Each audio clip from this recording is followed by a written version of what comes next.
Seren mebel firmasi tomonidan tayyorlangan mana shunaqa ajoyib bo'lgan oshxona mebelimizni sizlar bilan birgalikda bugun chiqamiz. Qani ketdik. Videoni oxirigacha ko'ramiz. Moykani shunday tepasida shushilkasi bor. Shushilkada yuvilgan tarelkalar qo'yib qo'yish uchun joy qilingan. Pastida bo'lsa kargo qo'yilgan. Kargoga o'sha sredstvolar qo'yib qo'yish mumkin. O'rta qismida ikkitadan polka qo'yib berilgan. Sababi ko'proq narsalar joy bo'lishi uchun. Mexanizmlarimiz davochilik, vakuumli deyiladi. Interyerga o'zingizlar bitta baho berasizlar. Tortmalarini simmetrik tarzda ikkita yon tomonga bir xil tarzda qo'yib berganmiz. Mexanizmlarimizga keladigan bo'lsak, tandem mexanizm qo'llanilgan. Pastiga ko'pchilik xrev ishlatadi. Bizda bo'lsa MDF da o'zidan foydalanilgan, ya'ni bu uzoq yillar davomida xizmat qilib berishga olib keladi. O'zingizlar ko'rib ishimizga bitta baho berasizlar.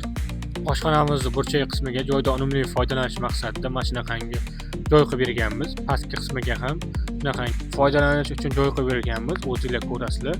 Mexanizmlarimiz juda ajoyib, 60 ming, 70 ming ochilish boqilishiga garantiya beriladi. Bu yoq xolodilnigimizda tepa qismi katta joy qilingan.